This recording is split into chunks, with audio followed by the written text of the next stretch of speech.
Hello everyone. I'm committing myself to doing a few videos through Hope Publishing. I'm not sure how it's going to go, but we're going to find our way, maybe together if you give me feedback. Today I'm going to be doing a playthrough of the one-player version of Glory 2nd Edition. Glory 2nd Edition has 6 solo play scenarios. They have to be played in order with a small exception. Really, it's a campaign where from scenario 2 to scenario 6, you have this 50 card battle deck that you keep winnowing down, and the boss battle of the final 6th scenario has extra health in relation to how many battle cards are left in the deck. So let's get into it. All right, this is my low-key, low-tech. How do I do this? Way of showing my face and then showing the game. We're on Tabletopia. This is a board game simulator. I do not have the fancy Hollywood setup to do big overhead shots. I'm doing this from my home in the Yukon. You saw the family room behind me. My daughter, wife, and dog are out for a hike while I do this. So we're going to do it in one take with very little or no editing. All right. Whoa, that scrolled forward very quickly. So this is the first one-player game setup. You play as the adventurer, and your goal is to defeat the 2 dragons in the northern corners of the map, the white dragon and the blue dragon. So how does this go down? Well, this video is mostly aimed at people who have already purchased the game, and my dishwasher and my cat are doing something. Oh, it's just going to the washroom in the kitty litter. Well, I'll hide nothing from you, dear audience member. Yeah, this is a dry erase game. I'm not going to explain absolutely everything. I think people who haven't played the game might get something out of it, but we're not going to read the rules to you. This is a dry erase game. One of the main functionalities of dry erase, outside of competing against many tokens, being tidier and just a clean and reasonable alternative to tracking many things, is that in a multiplayer game, there is significant secret information that you take bona fide notes on. And if you take good notes, your chances of winning are improved. And if you don't take notes, you may be okay, but for those of you who have played a role-playing game like a Dungeons and Dragons or whatnot, the real deal, you know that, well, it may seem like you can get away without making notes. It definitely makes things harder, and we're usually very grateful for that person that we play with who does take good notes. Yeah, so one of the fun parts of the multiplayer game is your brain contemplating how to take notes on a quest card. So when you get quests, you have to go and sort of, in the fiction premise of the game, you have to change geography. You have to roll and move to particular towns, and in those towns there'll be quests, such as this one. An old healer is losing her touch. She claims that her sister, living far away, can help her, along with a few materials found in faraway places. At the bottom of this card, it says, land on the furthest town and the 2 furthest layers. All right, so there's not symbols helping you. This is very sort of paragraph form, even though it's one sentence at the top, one sentence at the bottom. There's not much. It requires your moderate reading comprehension, and then say to yourself, okay, what am I going to write down on my character sheet to remember this? Am I going to write down the bottom word for word? Nobody does that. There's not enough room for it. You might get other quests. You might get secure information on layers, which I've played this for many years, and I still write down what I need to know about which layer is where, because it will change what abilities and goods I may choose. And perhaps more importantly, which layer I'm going to want to face at the end of the game, instead of randomly seeing what I get, something that matches my hero and my gear nicely. Okay, so that's true in the multiplayer game. In the single player game, I don't need to, there's no secret information because there's no one to keep a secret from. It's just you. So all the quests are face up, and you can start them before you visit the town. In the multiplayer game, the rule is you can't start a quest before you know what it is. And quests are face down under towns. Ergo, you must go and visit them, see what they are, write them down, go do them, go back to the town, get the reward. After that, in the multiplayer game, it's turned face up, and anybody can start it when it's face up. The real and true rule is once you see the quest card, you can start it. But, the importance of this, for instance, in a multiplayer game, is that if you had happened to have landed on the furthest town and the two furthest layers for this quest on the screen, and then happen to go to the north town, you have not finished the quest because you haven't talked to this healer sister and you haven't picked up the few materials in faraway places, right? You didn't know to do it. Okay, so to win this game, this solo mode game, I need to defeat the two dragons at the top of the map. How do I lose? Well, there's two ways to lose. In Glory, you are mortal. And this is more true than other games. I'm not mortal because I'm depicting a human adventurer. I'm mortal because if my health ever reaches 0 in this game, it's eliminated. It's game over completely, right? So if the game must be fair to you. This must not randomly happen to you by chance. And but you're mortal in the sense that if I take a battle on the first turn, instead of, when I run out of health or resources, the battle ends and I go back to the start or something. No, I die. So the second last round of battle, so to speak, I must withdraw myself. And what this does is does nothing to the logic of the game. It just makes it so you have to feel the pain of saying the words, I retreat. I am using dice to represent my strike power and health. Normally you do this with dry erase. So I've got 5 health out of 5 there. Got 0 glory, also done with dry erase, and then I'd write my notes down here. I'm going to track my glory with this cube, but you'll get the idea. Okay, so here's who I am, the adventurer. In the first rounds of battle, I get +1 strike and power.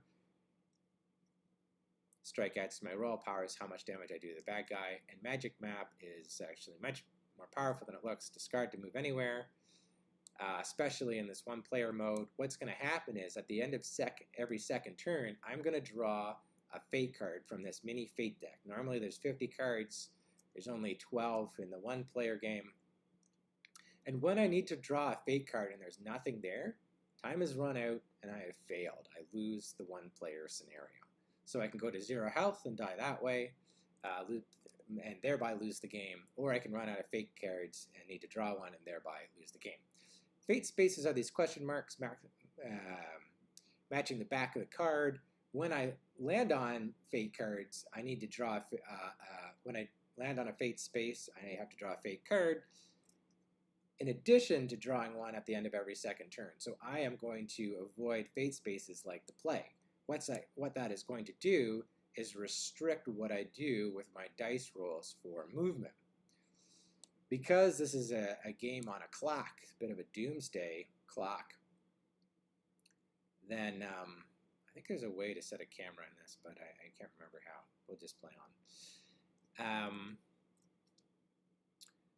Because it's on a clock, I'm going to march like heck. Marching is the ability to move an extra space, giving you control over your movement at the cost of 1 health.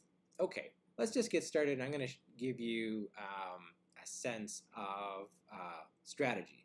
This first scenario is a bit of a tutorial. It's pretty hard to lose. If you've never played Glory before, maybe it will be hard for you to catch the rhythm of the game. And you will lose, but if you've played the game a few times, you should have a good 90% chance of beating it, I should say. Okay, so I only have 3 coin to start, whereas in the normal game you have 5. And you always get 5 random goods for sale at the center castle, which you must plan around to some degree. Let's take a look at what is there. So first thing I notice is that the Dancing Dagger, when you roll a 3 in battle, you win that round. My special ability is reroll anything once a round. So that means that's really good for me. I have double the chances of activating the Dancing Dagger versus any other hero. So this has more value to me than the other what are there, 9 heroes in the base game. Iron Collar, +2 maximum health, I would go from 5 to 7. That's actually really, it's pretty good. It would give me, this has 2 power, so every time I lose against it, I lose 2 health out of my 5. So an extra 2 health would give me an extra round of battle, full extra round of battle. That's good. But it doesn't do anything against the White Dragon, because 4 power, if I take 1 hit, I'll go down to 1, and an extra 3 health would only put me up to 3, so it doesn't give me another extra round. So that's how I think about that. This is really kind of important, making up for the Adventurer's weakness, because a power of 1 at the end of the game is... it's difficult to take down a layer, so the Adventurer is kind of better in the early mid-game with its reroll, which can be used for movement in addition to fighting. But by the end of the game, the 1 power is a real drawback. Yeah, Veteran Wisdom at the end, +1 strike, that will help a lot. But I'm going to want that Magic Pin for sure. Goblin Charm is a card where you're going to have to play your whole game around it, because to get value out of it, you need to keep your coins. If you buy this card at the start of the game, you basically almost shouldn't buy other cards, because all your coins have the ability to be a +1 strike bonus. And you have to use this several times before you get fair value out of it if you are asking the designer about balance. And I'm the designer, so. And this is just a straight good thing.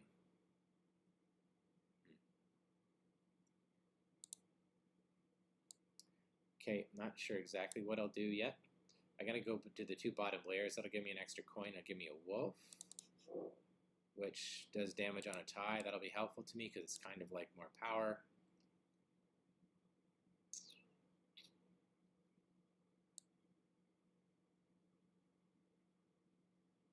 Does the East Town give me anything? Checking the legend here. If you visit both the East and West Town, you gain an ability. Well, I'm already on the East Town. So if I go to the West Town, I gain an ability? I wrote this a long time ago. Oh wait, I know I'm on the West Town. I go to East Town and gain an ability. Yeah, that's fair.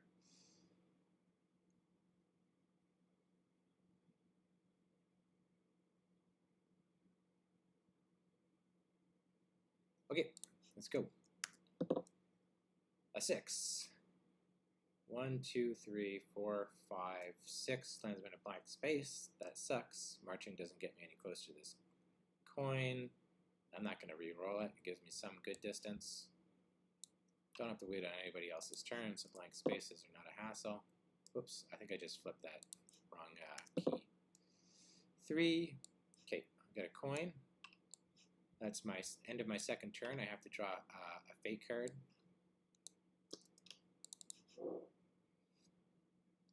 I'm investigated by a curious pixie.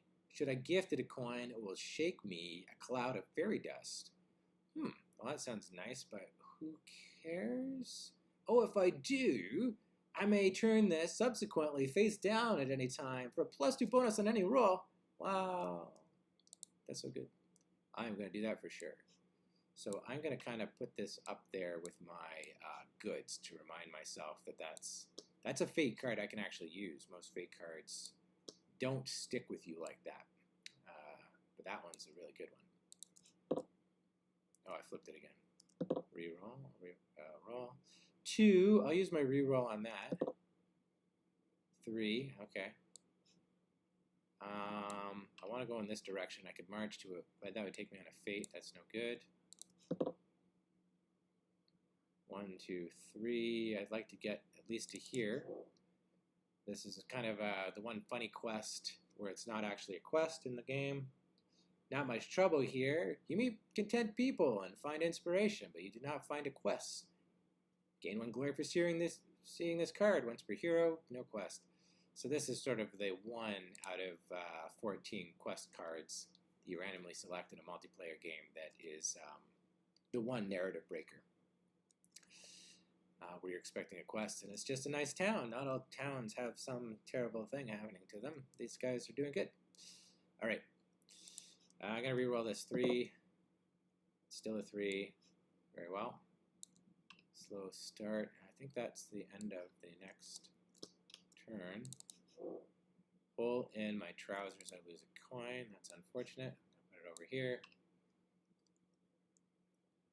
That one, I wanted to go here, but I don't want to waste an 8. You see I'm rolling to move, right? But an 8, that overshoots a 2, it overshoots the 1, 2, 3, 4, 5, 6 I need here, the 2 to get to the castle to buy goods. But these are taken to be geographic locations, whereas the battles, fates, and havens are more like events. And so you can stop there. You know, there's enough representational quality to the game that I don't expect you can't, that you overshoot such things. Anyway, I'm going to use an 8 to go all the way to this lair, take advantage of the high roll, and I get the wolf, which is great. That's the one where, despite the funness of having a wolf with this interesting sketch art,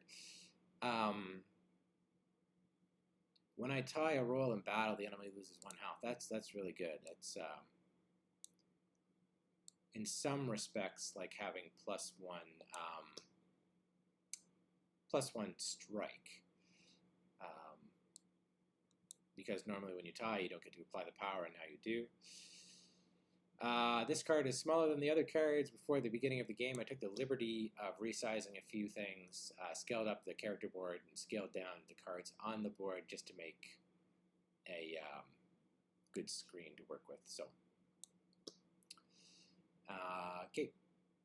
And we have satisfied the conditions. No, I gotta go to the furthest town still. Okay.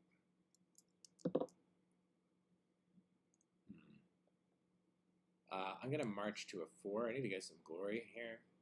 So my health goes down to 4. I added +1 to my roll. I didn't want to re-roll with 2 blank spaces in front of me that don't give me any action. That's like 1/4 chance. I'm at 4 now. I draw from the battle deck. See if I get something reasonable. I do. Goblin. This guy will give me +1 glory if I beat him. 0 strike. 1 power, 1 health, and you can redraw Goblin. This +1 glory I would get, I would not get any more if I had more than 10 glory. I don't learn anything from it. It's not duress. I do not face my fears. There's nothing glorious about it. But today there is, because I'm just an old man looking to make things in this world a little bit better. I have a lot to learn and skills to gain. Bad guys will be pink. I have not used my reroll. I defeat him soundly anyway. So my strike bonus is 1, making this 6. His strike bonus is 0, keeping this 1. 6 versus 1, I win. What happens when I win? I use my power against his health. My power is 1. His health is 1. His health becomes 0. And he is defeated. So I get 1 glory. I'm on my way. Okay. It's the end of my second turn since the last fate card. Your journey is long and memories flood your mind. Nostalgia grips you, but also wisdom. That's how it works, folks, so I say. You may lose 2 health and draw an ability card. That's a good deal for me right now. If I go to that town, I regain my health. So it's good to get after that battle too, eh? So I gain a random ability card. Normally, when you're drawing these, you get to draw 2 and choose 1, but not this one. I just get what I get. That's great. Remember I was saying that power is your problem as the adventurer in the end of the game? Well, this is great. That's real great. I'll use that when I fight one of the dragons at the end, most likely. I'm just going to mix all my useful cards up here. All right. That's the bad guy dice. This is the good guy dice. 3. 1, 2, 3. I'm going to march in, so I'll lose 1 health, bringing me down to 1, but I regain it all, going back to town. What I like about that rule, a little representational Easter egg, is that when you see your town or castle or whatever in the distance, you can always, it's relatively safe and reasonable to not camp out right in front of it, right? Unless you're really bad off at 1 health, you can always push yourself to get the rest of the way there. In this way, in a lot of respects, the towns and castle are sort of 2 spaces wide, you know, because it's so common to march into them, because you get your life back anyhow. This is the town that's doing so great. I'm inspired. I gain 1 glory. I talk to people who are doing well. That's a nice thing. +1 morale, if there were such a thing. Okay, I've now visited the furthest town in 2 southern layers. I have what I need for this quest, but I gotta go up to the top to collect it. Now, this game is a lot about logistics. It's about dividing between logistics. It's a movement world game, and combat, conflict, facing fearsome things. So it'd be nice to be efficient and not go there until I have 15 glory, because no, strike that. I still gain this as soon as I get there. I was thinking that I needed 15 glory to gain it, but no, I just have it with me and it won't activate until I'm at 15 glory. So we're going to go back up there and maybe take a battle along the way. Maybe, I think, wait to shop. Probably. 4. 1, 2, 3, 4. So we can go the shortest route at top there. That's going to give me 3 glory and 3 coin. Getting 3 glory is great because that will bring me up to 5, and that's when you level up for people who know how to play glory, and we'll talk about it when we get there. I can shop with 2 coins, or I can use this 4, 1, 2, 3, 4, and take this sort of slow way and try to grab a battle or 2 along the way. I think I'll do that, because also if I get to this town, I get an ability. So I'm trying to grow as much as possible before my deck runs out. I've still got 9 left. And then I need enough time, in terms of fate cards left, to go to both layers and probably heal in between. So I'm going to go this way, draw a battle card. I'm at full health. Hobgoblin, a little harder than the goblin, fair enough. 2 glory if I beat him. 1, 1, 3, and I'm 1, 1, 5. I'm 2, 2, 5 at the start of the game, and my wolf, I do damage on a tie. All right, let's see how it goes. This could go either way, but I have the edge for sure. Still have my reroll. That's going to be a win because I have +2. In the first round, he has +1. 10 versus 5, I win by a country mile. My power is 2, taking him down to 1, which is great because in the second round and after, my power is only 1, so now I only have to beat him 1 more time. 2 in total instead of 3 times in total. Second round combat. Lucky me. Wow, these goblins are rolling over. They must know that I made the game. Pretty terrifying for the battle deck monsters. I got 2 glory out of that, nothing else. Almost at the threshold for leveling up, so to speak. Alright, roll to move, Jeremiah. 1. Now we'll use the reroll for movement for sure. Okay, 3 is better than 1. 1, 2, wait, is that right? 1, 2, 3. Oh, another battle. That's better than I thought. Let's see if we can keep up our luck. Oh yeah, we are. This would be 5. I have seen people lose against goblins, but we all know what goblins are. We usually defeat them. 6, so it's a 7, 8 for me. Wow, just tearing through this. I swear that in this game it can go either way. That's 5. Alright, here's what happens when you get 5 glory. First, you get a single coin. Woohoo! Yeah, yeah, yeah. And then you draw 2 abilities, and you select 1 to keep. Fortune or Bravery. What? There's only 2 Bravery in this 50-card deck. Okay. Fortune, gain 2 coins. Bravery, another +1 power in a single battle. Okay, so I have 3 coins. I'm going to get 3 more for 6.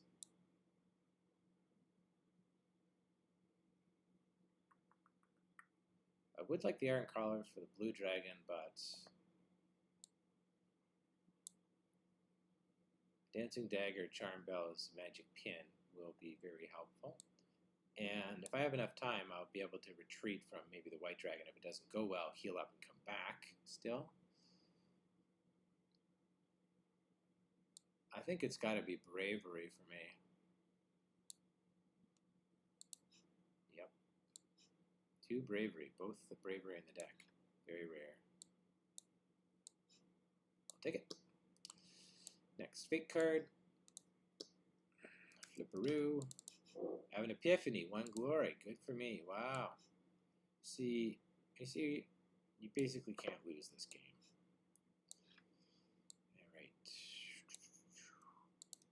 Alright. 2, march into this town. Ability card, just a random ability card. That's just this is from the rules in the rule book for this 1-player scenario. If you visit both these 2 towns, I bet that's written strangely, because you start on one of them, you get an ability. And the reason why you get all this stuff moving around for free in the single-player games is that they all take time. That's what this first tutorial one is teaching you. Yes, that's great, but in the future games it'll be harder. And if you try to collect everything on the map, you might come closer to the wire and running out of fate cards than you would like. Discard on a blank space. When you do, draw 3 abilities and choose 1 to keep. Okay, so that's good. Especially in the multiplayer game, but in this one too, it's not good to land on blank spaces, but some cards change that from bad to good, and the only reason it's bad is that it wastes your time, right? That's logistics. Not every day in an expedition is the most exciting, and I wanted to keep that in no matter how much gnashing of teeth and ripping of clothes people may have about it. Should be a little bit of real world pain, not imagined pain for your hero, but you, the player, you have to retreat. Sometimes you don't get the turn you want. Logistics is annoying. A little bit, yeah. So I actually think that there's a lot of joy in small pains in a game. Obviously, it needs to be sewn into a larger narrative, but nevertheless, I stand by that opinion. Okay, carrying on. I have 8 cards left. When this is 0, I have 2 turns left, right? Because when I try to draw from this pile and it's empty, I lose. What's with all these 3s? Okay, this time I'm actually going to go to the castle instead of coming out this way, because I'm starting to get scared of time, and this is a shorter route, isn't it? Yeah. 1, 2, 3, 4. 1, 2, 3, 4. 1, 2. Maybe I could get lucky on another battle though. I haven't used my reroll yet. I would go down to 4. No, yeah, let's go the long way. I'll go down to 4 and draw a battle card.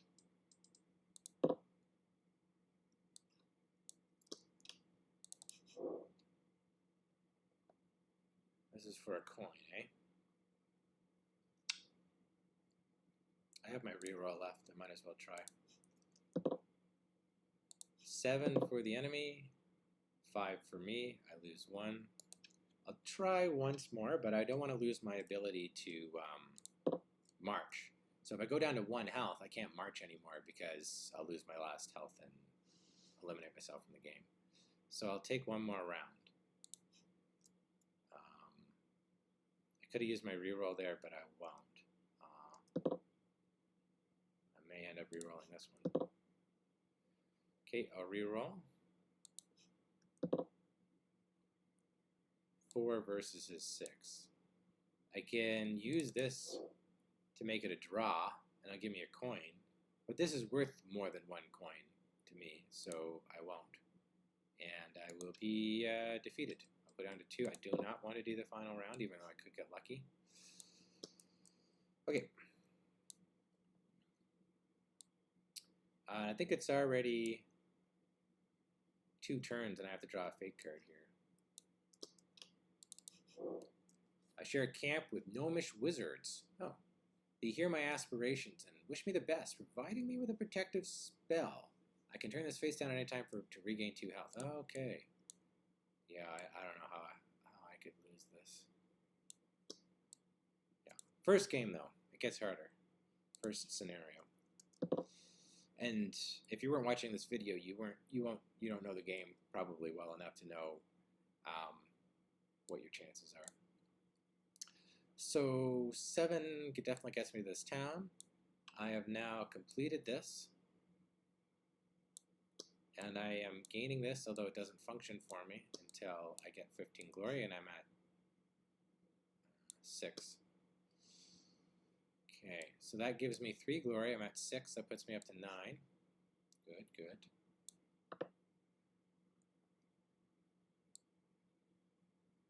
And 3 coin. Okay, so I have 6 coin now. I'll mention at this point that in the rules, if I can finish this scenario with 2 or more fate cards still in the deck, then I get to start with a bonus on the next scenario, the next hero. I'll get to start with a goods card called the Animate Cloak, which gives me a few 1-use abilities. Great card. So I'm going to be trying to defeat both dragons with still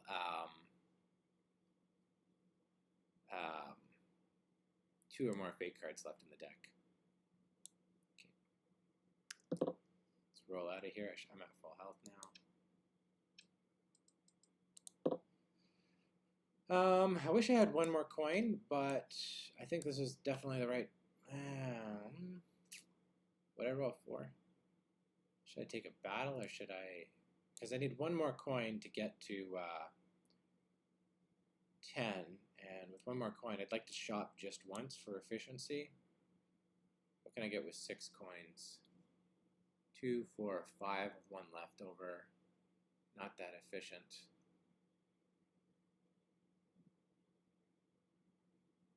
But I don't have to be perfectly efficient, and I already think I'm quite strong. So let's go now. It's 4. And I'll shop. I'll buy the Dancing Dagger first for 2 coin. And as you buy 1 card at a time, you get a new card, which may cause you to change your buying plans. Lich Eye. +1 strike when I'm at 3 or less. +1 strike is good. I'll very likely be at 3 or less health in both of my major battles. But it's kind of a dyssynergy with this, because this wants you to use all of your abilities in the first round when you're at presumably first health, right? Because when you win in the first round, you get to do double damage, right? I get 2 power instead of 1.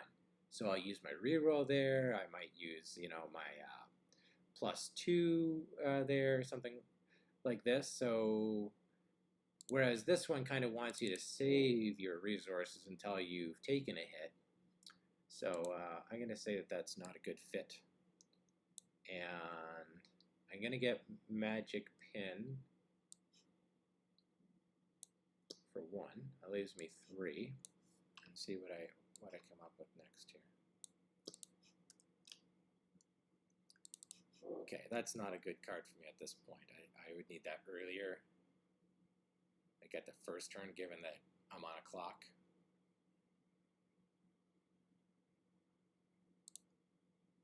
Even if then.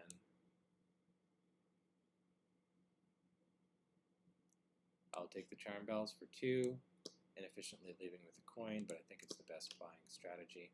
There's only 2 of these in the deck. Darn it. Now it's taken up 2 shop spots. Oh well. Adventure is not for the faint of heart, I tell you. Okay, I think I'm on my next fate card.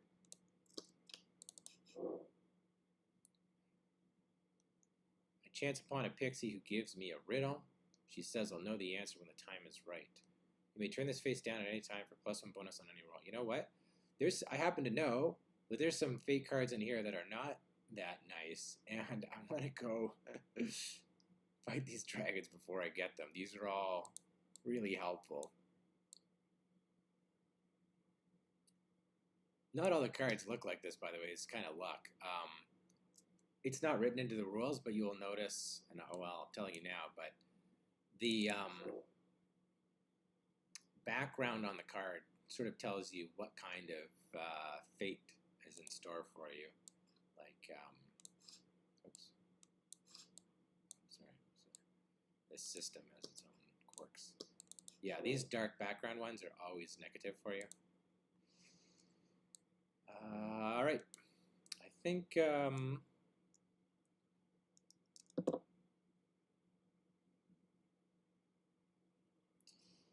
going to go to one of these 2.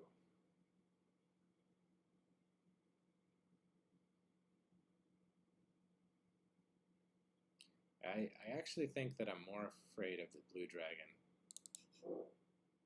5 strike in the first round and 2 strike thereafter against my 1.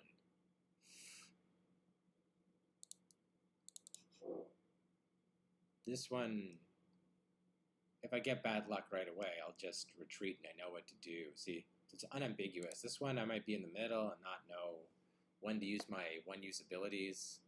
This one is sort of black and white and fast. Well, no pun intended, it's the white dragon. But anyway, 6. 1, 2, 3, 4, 5, 6. Fine. All right. Okay. Okay. Me versus the white dragon. I'm just going to put him down here. And we'll do a little bit of a close-up here. Normally, you wouldn't go to layers with 9 health, but this isn't a true layer. This is a battle card because it's tutorial. Sort of your first scenario, single-player scenario.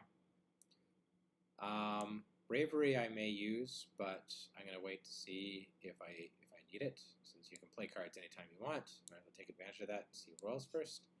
Can't apply things retroactively, but you can apply them in the present. Okay, let's see what the white dragon gets. Anything I need to use right now?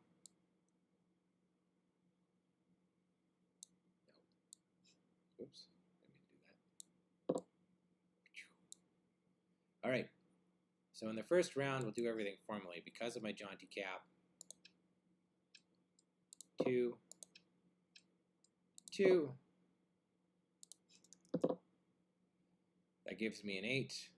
How did these all turn sort of upside down?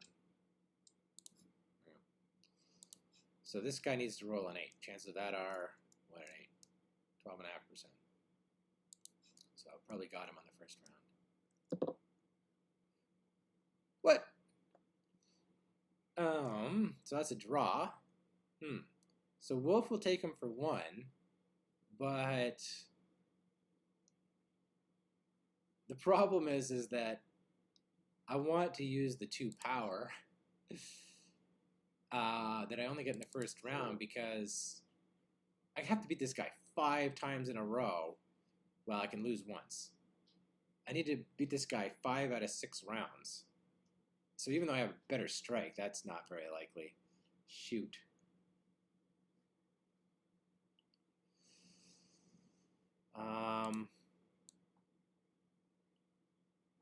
You may turn this... Okay, this is what I want to use. You may turn this face down at any time for... I only need +1 here, so I'm going to use this up. Not to save me, but just to take advantage of my higher power in the first round. So I've used that. My 7-8 with my 2 strike becomes a 9 versus his 8. My 2 power applies to him, and these are dry erase, so most people don't worry about it too much. I could scratch that and put 3, but well, I'll remember that. He's down to 3. First round is over. My reroll is still available to me. By reroll, I mean my spouse reroll, or reroll anything once a turn. So I'll roll first again.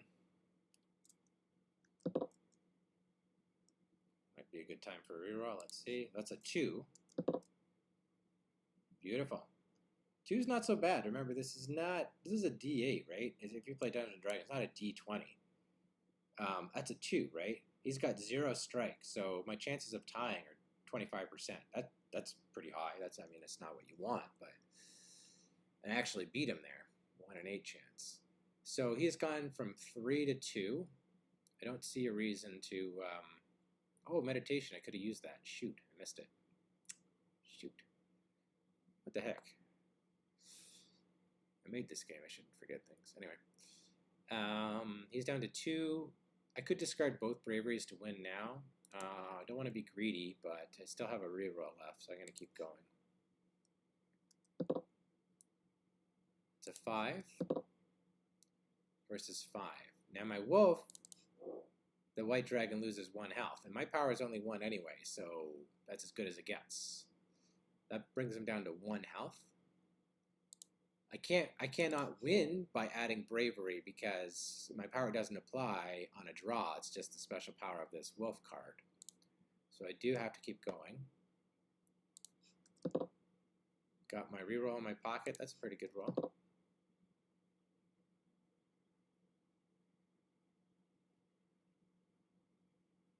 So I could use this to draw. Oh no, to win. 6 versus my 5, losing by 1. Which I may do, or I could re-roll and then use 1-time resources, but 6 is a pretty good roll. I can take 1 hit.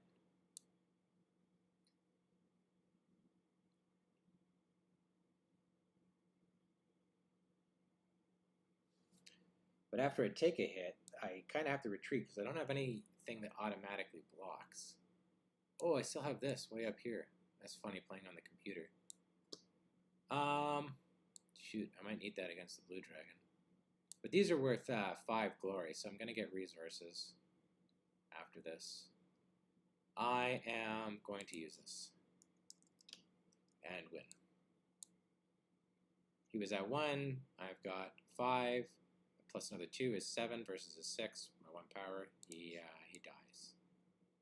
So add him to my collection there. Gives me 5 glory. I'm 1 away from getting +1 strike, which is kind of important against that blue dragon with veteran wisdom. So I gain a coin. Whoops. 2 abilities, keep 1.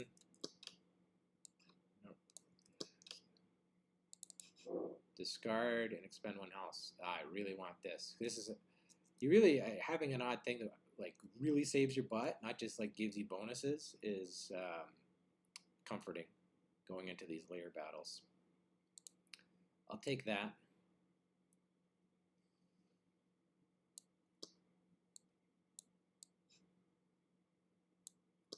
I have another fate card now. What is this? A little mushroom house, and that a grumpy gnome casting a spell. Go to the farthest layer. Okay. Well, now we're going to see the value of magic map. So I've got 5 of these fates left. I think I can probably elect the blue dragon, and if I can't, I have enough time to run away, retreat, and come back. I think.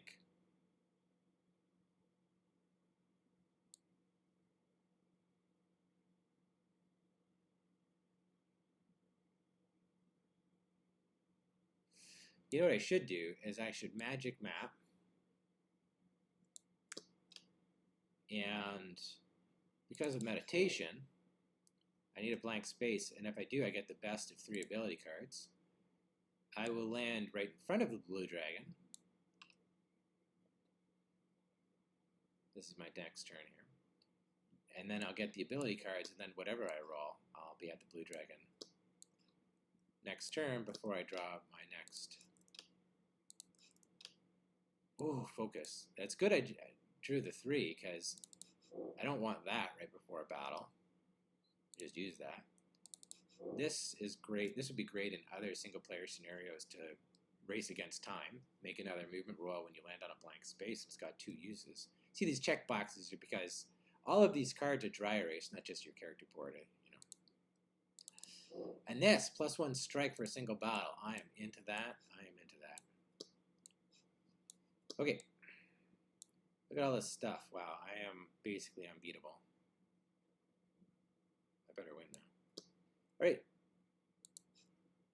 For formality, I'll roll to go the 1 space.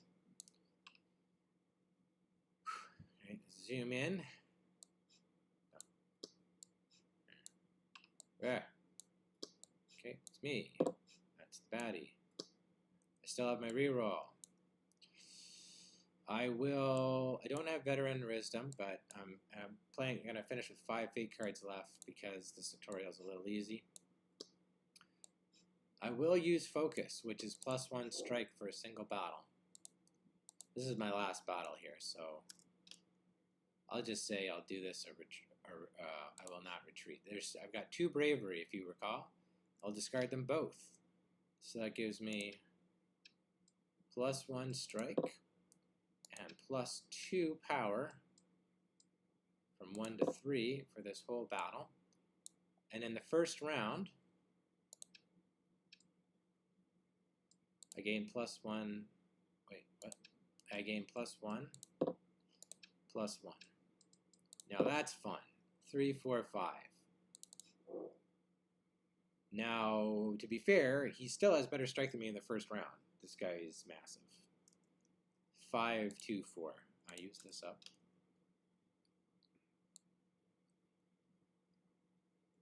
Okay, see how it goes.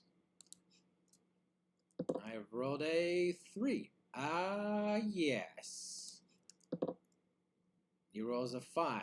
+5 is 10. 3 + 3 is 6. So he's winning, but this 3 is the hero because we have purchased the dancing dagger. When you roll a 3 in battle, you win the round. So I win this. My power is 4 in the first round. His health is 4. Boom, just like that. He's Gonzo. We have defeated the blue dragon and won the first round. Look at, we have all these resources left. A lot of the strategic thinking and glory to me when you're up against, especially multiplayer, and you have the pressure of other players incentivizing you to go to a layer a little bit sooner than you want to, which for me is that space where glory happens, that space of courage where you interact with fear or hesitation. So you want these abilities because they're insurance. It may or may not go your way. And sometimes you get these really exciting standing up at the table rolling on the final round type situations, which I adore, especially since depending on the temperament of the people you're playing with and your temperament, if you're not winning, you may decide to go after a layer when you're very uncomfortable with it, and we'll end up with a roll where you have a 30, 40, or worse chance at winning, but 30-40% happen all the time, and you can steal the game from somebody else or make it very close. But it can also go this way too, where you're just a total boss. But not that as often as appears from this one instance, because like I say, these are not real layers. These are the hardest cards in the battle deck, but there's no card in the battle deck that is as hard as the easiest layer.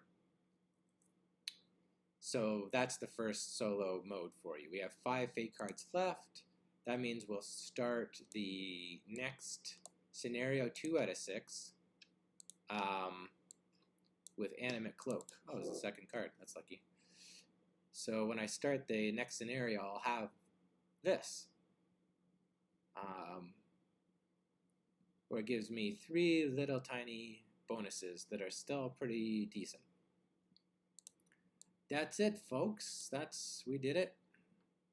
That's the one-player game of Glory, the first one, the easiest one, but still requires you to think a little bit. Thanks so much for watching. I intend to make more of these. We'll see.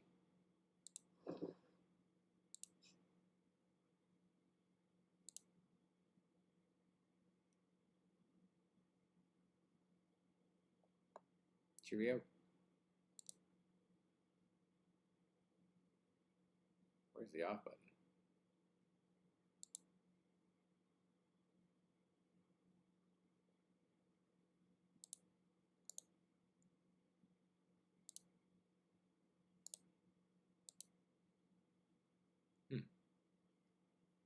So, how's the weather where you are?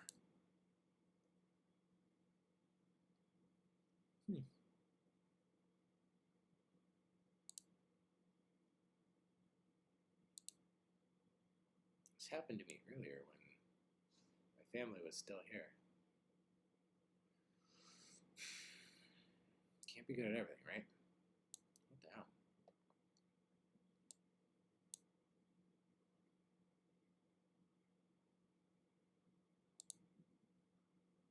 I don't want to quit. That's the movie recording.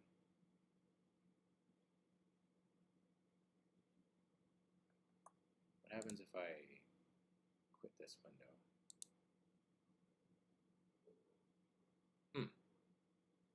Nothing, really.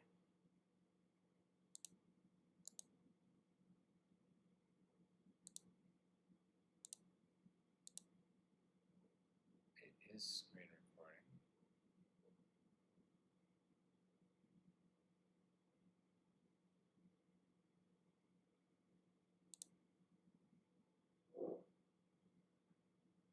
That's my test. This is what happened before. I couldn't find out where to stop it. It just went for 2 minutes in the background.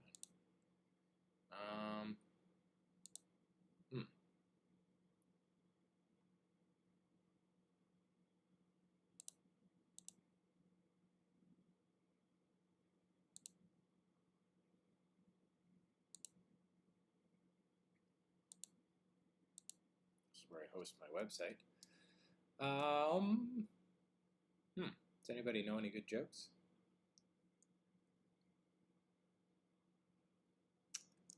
Quick time player screen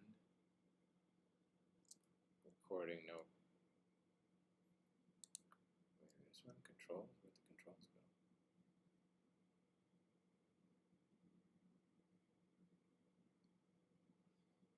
When you're finished recording, on the top menu bar,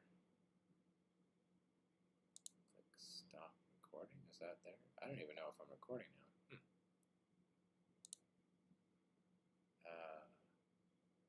Time display.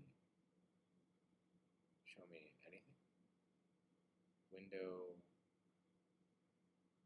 Show export. Show movie inspector. Screen recording controls not showing.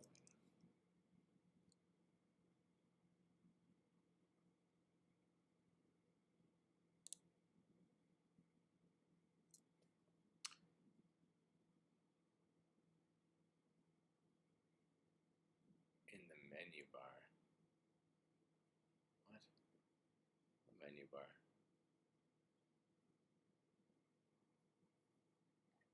Is there a menu bar? Wait. What menu bar? I don't see any menu bar. How come I can't press the back button?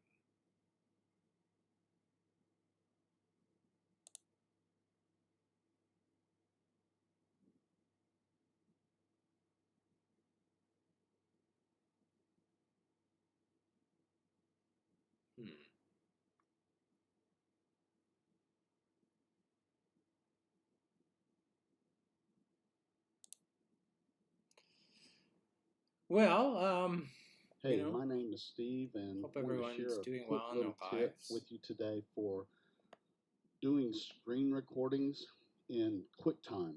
Now, I'm on a Mac. Look at this. I'm going to open up my Now QuickTime player. I've watched something with Jordan Peterson. Oh man. They're going to be in my applications folder right here, So QuickTime player. I'm going to double click it. And you can see up at the top, the QuickTime player is now open. I do a lot of screen recordings with QuickTime. So if I want to do a screen recording, I do File, New Screen Recording. Yeah. And here's actually the purpose of this video.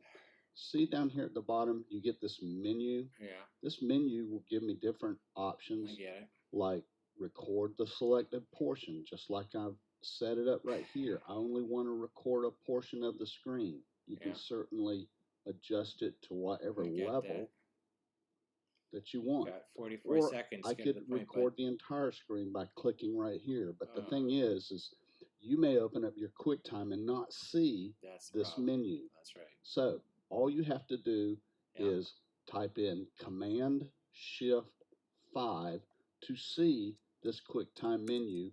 So I've got a laptop. I opened up QuickTime. All right, It did not show the menu. Cheerio. Bye-bye. Shift